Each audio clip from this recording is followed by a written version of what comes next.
This presentation tells the stories of 6 extraordinary individuals inducted into the AADE Drilling Fluids Hall of Fame, class of 2012.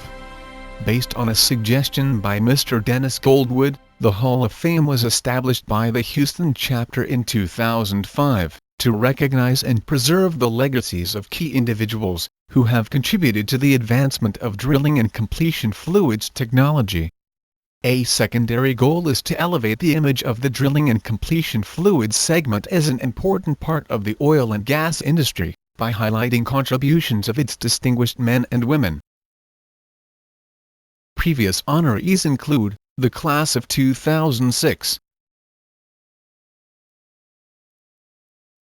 the class of 2008, and the class of 2010. This is a photograph on those able to attend their April 10, 2012 reunion.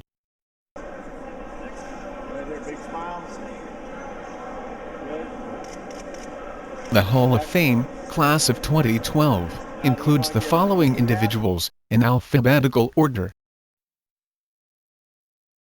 Thomas E. Cox, for his contributions to oil field corrosion control, and the safe testing of drilling fluids at the well site and in the laboratory.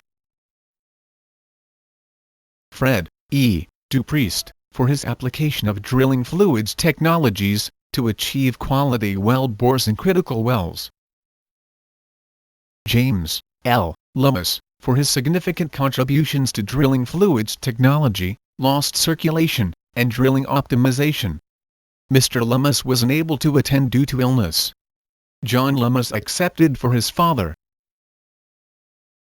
Warren C. McMorty, Jr., for his pioneering work to improve the industry's understanding of temperature and pressure effects on the density and viscosity of drilling fluids. Bruce McMorty accepted for his father, who passed away in 1999. Cheryl L. Stark, for her significant contributions to drilling fluids standardization and advancements in environmentally acceptable drilling fluids. And Donald L. Whitfield, for his outstanding contributions to drilling fluids technology, lost circulation, and well bore stability. But if you're in tech service and you're 24-hour call, remember it's like a doctor, and we were like doctor of drilling muds or drilling fluids. And when somebody was sick, or we had a well that burped or hiccuped or had H2S or something, we needed to get out there if they were called and do our duty. I feel real passionate about the need for the industry to move away from being empirical as much as it is, and toward more of a physics-based view of how we operate, what practices we use, and how we make those choices. Well, you know, my father was a very quiet man, and he led more by example than really teaching.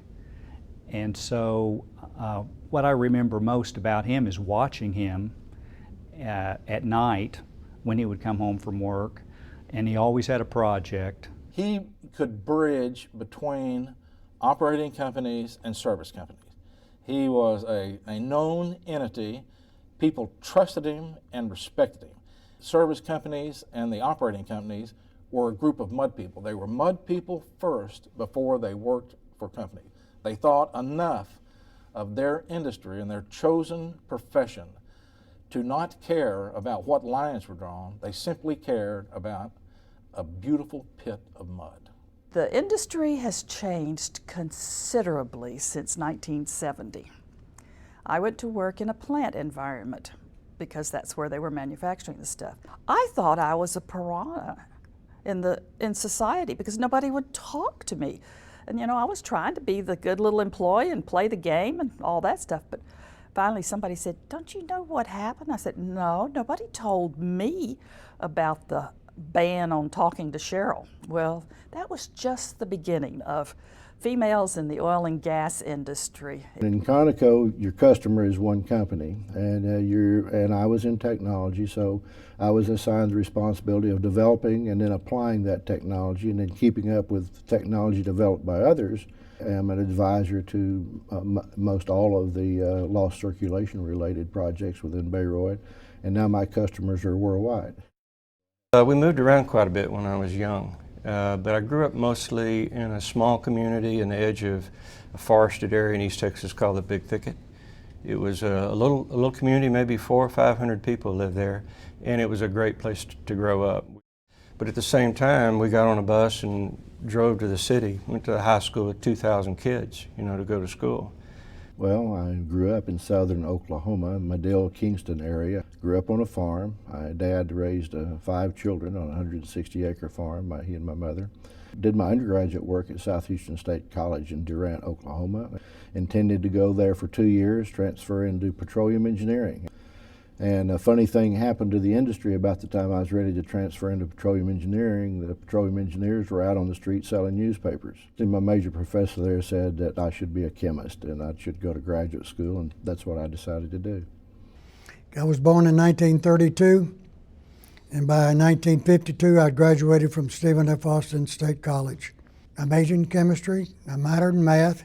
When I graduated at 19, I asked for a scholarship at Texas A&M to be a graduate instructor in laboratory, some lectures, and also go in organic chemistry and biochemistry. I'm a native Houstonian. I graduated from Austin High School, which is in Houston, very near U of H campus.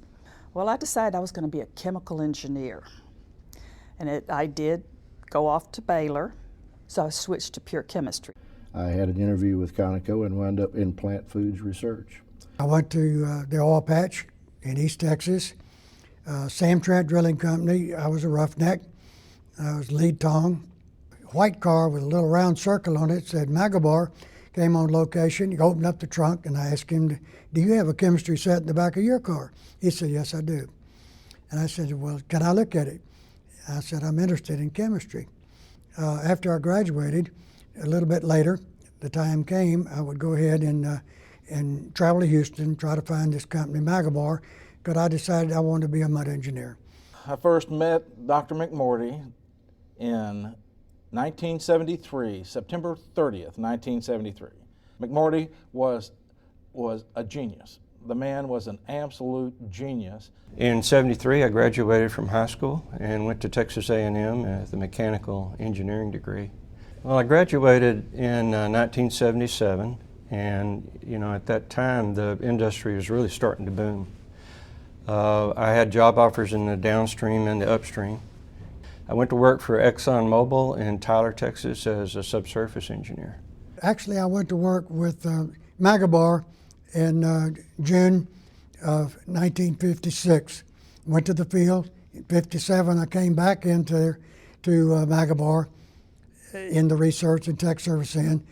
Later, we had a merger in the Dresser Halliburton, Magabar Emco, 1986, I believe, and then got my 45-year award, first one for that, and then I got my 50-year award, and I retired in 2009, went back as a consultant for MI SWACO for 2 years, and re-retired 3 months shy of 55 years of service to the industry, of which I still am close to in my heart.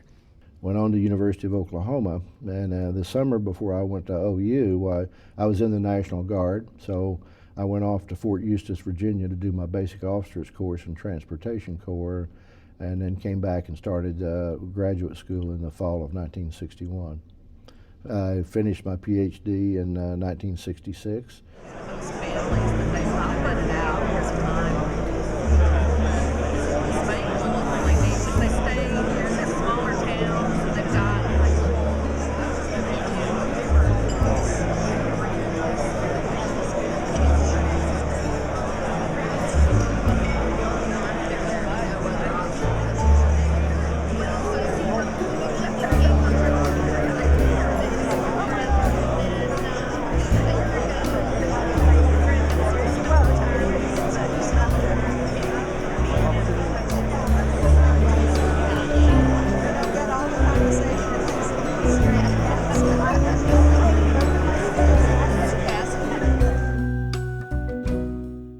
I was transferred to a pilot plant scale project in Channelview making what we fondly referred to as clean dirt, but it was synthesized aluminosilicate clays. And because of my clay background and the fact that I had had X-ray diffraction studies, I was a logical choice. And from plant foods research, the price of sulfur drove everybody out of the business, and I transferred into production research with Conoco and was assigned to drilling fluids. So I was instrumental in helping to change some of the high temp, high pressure work in API RP13, the B1 and B2. Worked also in the high temperature consistometer work into corrosion control of drilling fluids. So I was assigned that task too, so that was my second major task. Later was the clear brine completion fluids, backer fluids. Those were the three major areas other than equipment development and safety and the corrosion lectures that I gave to all mud engineers. Warren went to do other things. He stayed with oil-based and then had a brief career with Dowell and then with Arco. And in 1985, I was with Sohio Petroleum Company in Dallas as a drilling engineer. And we had a blowout. And there was the head of all of drilling for Sohio was a gentleman named Gene Thompson. And he had known McMorty forever. And after the blowout, Gene Thompson called McMorty and said, "We want you to come and open a new laboratory in Dallas." And since I was already with Sohio, Warren called and said, "Come on over." Fascinating project, but it lost money every ton of material we turned out. So finally, after about 6 years, they decided that it was time to call it quits in this business. And Dwight Strickland, bless his heart, rescued me to go into the mud lab. And that's my introduction to drilling fluids and the mud industry was in 76 or so. From 1976 until probably 1985, he did some consulting work in addition to working at or teaching graduate students at the University of Tulsa. He did some work for Noble Drilling and a few other companies, and that was also during the time period where he wrote his book, Drilling Optimization. Within a few years, I was doing hydraulic frac design work. That was really my introduction to fluids. Designed a lab, we built the lab, we ordered the equipment, we staffed the department for the drilling fluids and cement. They saw how successful that doctor ran the enterprise that we had going and how much we contributed. We thought we were doing great, but they thought we were doing good, so they decided to expand the lab. We got to build a bigger lab, brought in a bunch of people from Cleveland, and Warren was running drilling research. It goes back to the DEA 13 project, Drilling Engineering Association 13. The industry had started drilling with PDC bits. They were switching over to oil-based muds. They were setting records around the world, North Sea, everywhere. They were doing that, but unfortunately they were also losing circulation a lot of the time. So the issue was, well, why? Why is, I can drill this section with a 14 pound per gallon water-based mud. I try it with a 14 pound per gallon oil-based mud and I lose circulation. One of the first things he did was sent me to an API meeting where they were setting the specifications for barite. I think I was the first female to ever attend an API meeting in '76. He didn't talk much about his work. I knew where he worked. We just referred to it as the lab. And I had friends whose fathers also worked at the Amoco Research Center. They also referred to it as the lab. And we didn't really know that much about what he did. He didn't really talk about it very much. I didn't really know until much later in my life what my father did and what he accomplished. And that was really after I myself got my degree in petroleum engineering from the University of Tulsa, and I started to meet people in the industry who would ask me if I was related to Jim Lummis. And that's when I started to understand and appreciate what his accomplishments had been. With my fertilizer background, one of the things I wanted to do was to build a green water-based mud, so I wound up getting a patent on a normal superphosphate drilling fluid. But what really was happening at the time is that I was learning a lot about fluids, and especially the mechanical side of fluids. How does the fluid talk to the borehole stress? And how does the borehole talk to the fluid? And how do particles in a fluid talk to each other? Well, all those things were there, and I left that job, went to drilling. And it was really many years later, some years later, where I came back to those fundamentals, which I thought I would never use again. I started in the API in 1979, and Warren had been going for a number of years. I saw how he worked the task that he was assigned. He was a task group chairman a couple of times. He would, and Mario, you know, these can draw out. These task groups and work groups can draw out forever. He would insist and finagle people to get it done.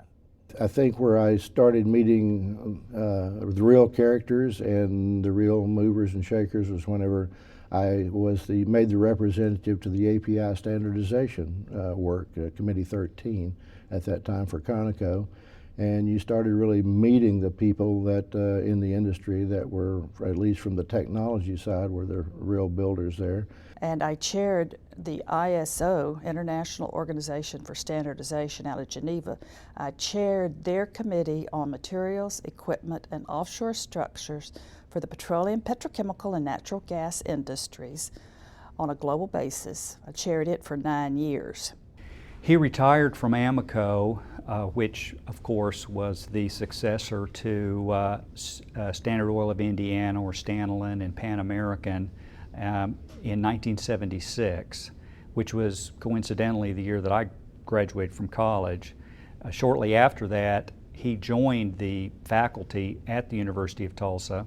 I went into heating up muds and getting them into different temperatures to try to see what the flow line would be, because everybody was running them at room temperature. And that wasn't the rheology that came in on the mud check. Made a lot of mud engineers upset, because what we came up with a much thicker mud, higher rheology, higher gel strengths. Of course, remember, this is before a VG meter, so I was running a Stormer. So the final conclusion of the projects was that oil-based muds don't initiate fractures any different than water-based, but they're a better fracturing fluid. Anyway, from 1970 to 1990, I was an employee of Baroid. From 90 to 95, I was an employee of Mill Park, Baker Hughes Company. Then I went to Amoco, and I lasted there until 2008 under the BP umbrella, and I've been a consultant since then. So that's 42 years now in the business. I was eventually promoted to Chief Drilling Engineer when we created that position.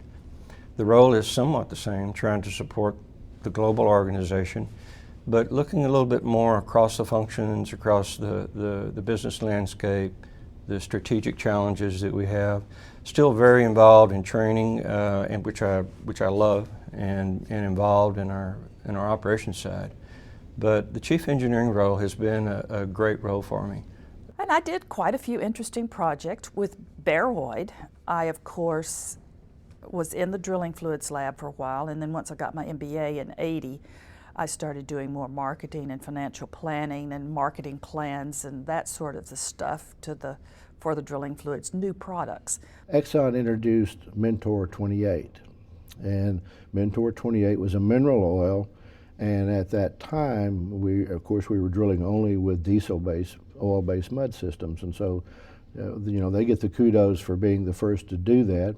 But I started a project within Conoco to identify candidates that Conoco had that was maybe better, or at least equivalent to that. So we started the project there. Actually, Phil Boyd I was a group leader by that time. Phil Boyd was the guy that was the scientist on it, and he did a nice job. And we came up with LVT, which is I named for low viscosity and toxicity. We had what they call the grub screw units, and they're still there today, and I've written a couple of papers on them about the care and feeding of grub screw units, because one of the biggest problems we've had is people would go down to the local hardware store, buy the improper short Allen set screws, would not have an alignment mark. We found out that we could make safety lip locking lugs with 3 screws and not have any grub screws, not have any valve stems, but a hook valve in it. We had an actual cutoff. So I joked that we were Magabrized a Bayrod cell by putting in valves and valve stems, and we would minimize that problem. Well, that worked good. Of course, at that time, Doc Gray was still around and alive.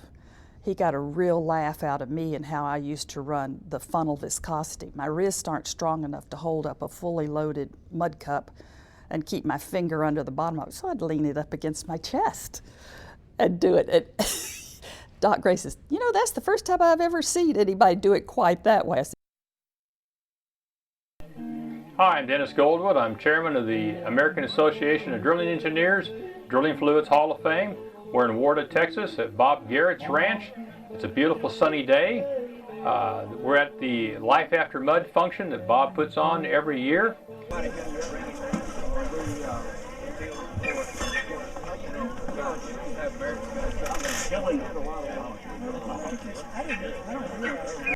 Tom Cox, he used to help me in my schools. I'd give a 1 week drilling school, and he'd come over and talk to everyone about corrosion. And he taught me something that I didn't know how it worked, but he says when you have a whole bunch of people talking and you want to make them shut up, you're getting ready to lecture. All you do is stand up there and say $1 million, $2 million, and by the time you get to $5 million, everybody's quiet. If I had to pick what differentiates Fred from a lot of other excellent, outstanding engineer, is his unique ability to be able to take a very complex topic and then to be able to communicate that topic to the people in the field that are going to ultimately have to apply it to make it work. I knew Warren McMarty as one of the finest people I'd ever met. But the thing about Warren seemed to me that he was as non-commercial a fella as I've ever seen in the business. He would tell you just like it was. He didn't deal in the politics of the company, but he tried to be the technical person, and I really appreciated that. Cheryl Stark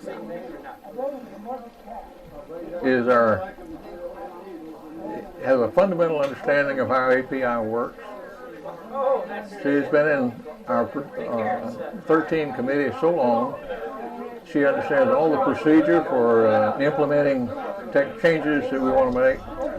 She's also an API representative on ISO.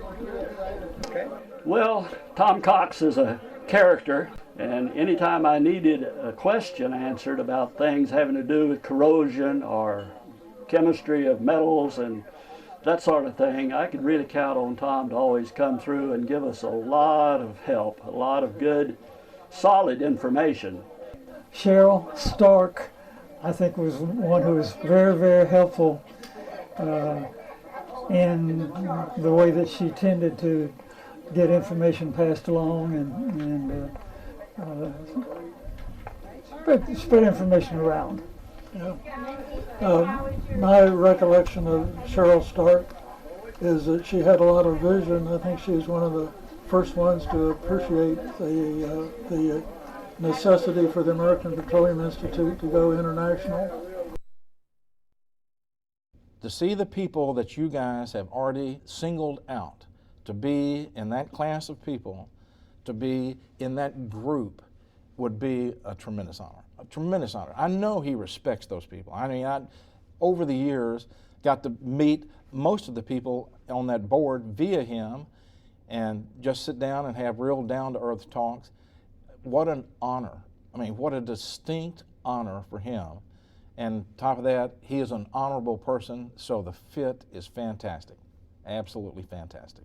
This recognition to me is important in that I think it's valuable for the industry to recognize people who figure out ways of using fluids, because you can't separate that mechanical, fluid, particle in a fluid, rock stress, all those things weave together. And the fluid industry, as a group of people, they know a lot of things about how things work. The industry has not operationalized that knowledge, even what we have today. And I think it's useful for the industry to recognize people like myself who basically made a living at it for their whole careers. You know, with my background, I'm never going to invent a drilling fluid. What I've done is I've figured out ways of using fluids to do something useful. This honor to me means so much to me because it's a culmination of the awards that I had received. from Nace and from Laughlin Brothers, just a tidbit here and there, but this is indeed an honor that I consider a worldwide honor. Well, he'd be very proud and very honored, and I think he would be very happy to see a lot of these people who remember him and to share stories about experience that they shared and what the industry was like so many years ago. To me personally, whenever I look back at those that have preceded me and those that are in this class with me, it makes it mean a lot. I make no bones about the fact I was very happy and very pleased whenever I was told that I was going to be inducted into the Hall of Fame. Once again, he would be honored to have this award bestowed on him. Just looking at the group of people that are involved in this, I got to meet a lot of them via him, but you guys have picked, you and Dennis have started a great thing, and for him to be involved in this, for him to be part of it, for him to be honored, I applaud you guys for bestowing an honor on an honorable man. It's a true, true honor. I mean, the people that you have in prior classes have always been my look up to, go to people, the mentors of the industry. They're fabulous people, and to be able to join them is just unbelievable. It gives you cold chills to think about how wonderful. I mean, you're part of a really elite group. It is exciting, it's fun, and I really do appreciate the AADE for doing this. Most of what I learned was through others about what he had done and what he had accomplished. And when I was a sophomore in college, I got a job at the lab, at the Amico Research Center. My dad didn't know anything about it. I just showed up one day and walked into his office and said, "I'm working here now." And I worked on a Trinidad sand control project, which was out in Building 5, I believe, and I believe his building, the drilling building, was Building 4. And because I was right next door to that building, I got to meet a lot of the people that were in his group and learn more about what he did and what that group did and what they were able to accomplish. But not so much from him. He was just, and always has been and still is, a very, very quiet person. When it comes to being flexible, my lovely, talented wife is the part of us that does a lot more of that. And for 35 years, we've been a pretty good team. My wife, Bernice, deserves a citation because she's put up with me for over 50 years now. And she also is a retiree from Conoco. His wife, Betty Ann, died, I believe, in '85, and he remarried in December of 1988, I believe, to a wonderful woman named Judy. And she was a perfect fit for him. He has 4 children: Bruce, Claude, Mary Ann, and Douglas. He's got a number of grandchildren. He was fantastic with the grandchildren. Well, Kitty supported everything I did. I'm sure she got a little tired of me coming in after 12 to 24 hours at the lab, but she was a real trooper to stay supportive, to knowing that I was doing what I enjoyed, and also that I was treating people right. I was fortunate, I think, early on that I had many mentors who had fairly structured, physics-based views of how things work. Worked for Wolfgang Schollenberger, who was by far the best boss I have ever had. Loved him no end. So I had to eventually go to a drilling fluid school to start learning something about it, and as it turned out, the one I went to was Bayreuth, and Jay Simpson was running things in Bayreuth at that time, and he's probably one of the people that I remember most throughout the industry, meeting him early on and then his continued great career that he had. Back in the old days, when guys like Garrett and Cheshire and those kind of people, Ron Clark, a bunch of those old guys, it was a community of guys that knew their stuff. The reason we were able to use synthetic fluids in the Gulf of Mexico was because of 3 people going to Washington for a week-long series of seminars and discussions with Congress, House of Representatives, NOAA, and EPA. That was because of Art Luderman, Aston Hines, and myself representing the three major mud companies and doing our little spiel, song and dance in Washington. Larry Baldwin, I remember back very well. Larry's deceased now. He was a great guy and a great help. Dwight Strickland and I were kind of close working together over the years. And in fact, Dwight is probably the primary reason that I'm in with Bayreuth at the current time. Someone who has had a big role in giving me a structured understanding of fluids was Marty Smith. You know, I actually went to fluids class with Max Annis. But then Marty Smith spent the next 25 years keeping me out of the ditch, and Max retired, you know. So Marty played a big role for me. And I have this opportunity, and I'm going to tell some of the quirks. This is the mud industry, and there are quirky people. But some of the things about McMorty that a lot of people never notice, but I just happened to catch on to him. He never walked around without two pens in his pocket. He had a black pen and a blue pen all the time. He would not have a shirt that did not have two pockets so that he could carry his two pens. He used the blue pen for signing official documents, and he used the black pen for doodling and doing whatever. He was a smoker at the time. He always had a package of brown cigarettes and a package of green cigarettes, menthol cigarettes. And the other thing that I thought was just incredibly odd, the man would not have a pair of shoes that had rubber soles. It had to have leather soles and wooden heels. And he liked to walk on concrete and click his heels. And then, you know, you meet people like Bill Chesser, who was just a real gentleman and always a person that I appreciated his advice on. And you meet some real characters like Les West, who was a technically proficient person that could show that you could have a good time while you were being technically proficient.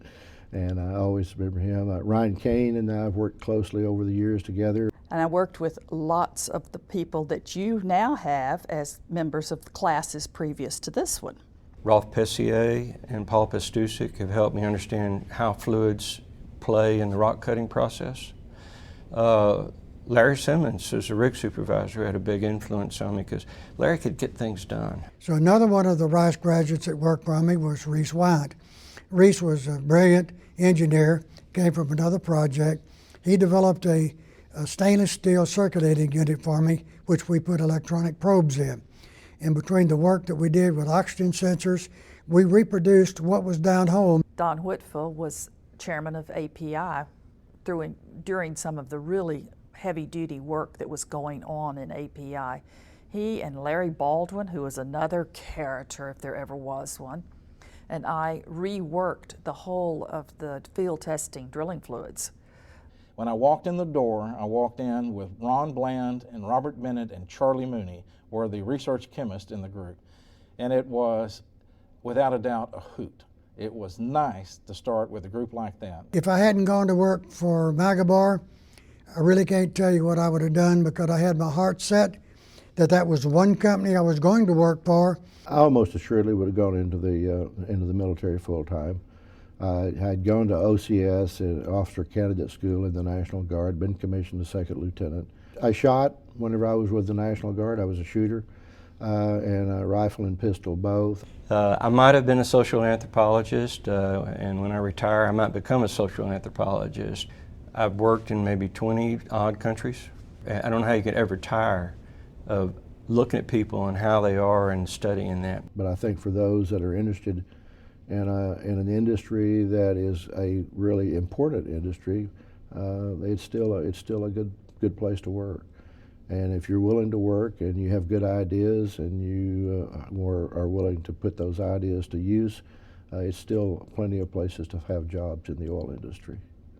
It's been a very good industry, and I've made some wonderful friends. I think that's 90% of it, is the people that you know and the relationships that you've built up over time, and the fact that you can pick up a conversation at any point and still be online, on key with them.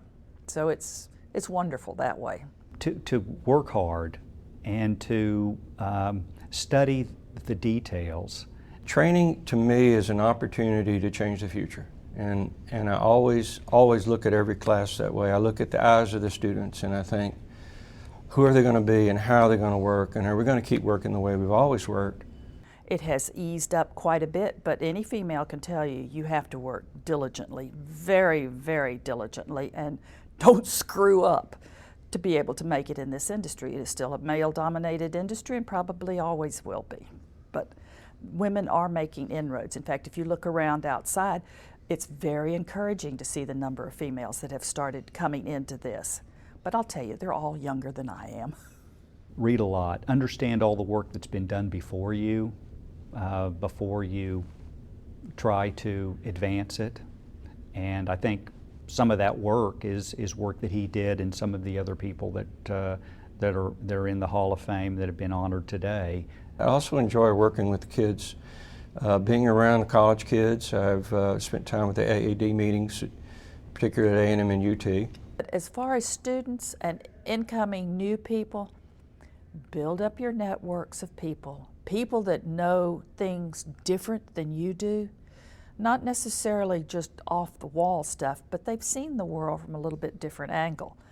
Build up your international contacts as well as you can, and work diligently, hard. Learn as much as you can, as fast as you can, and apply it. That's all you can do in this industry.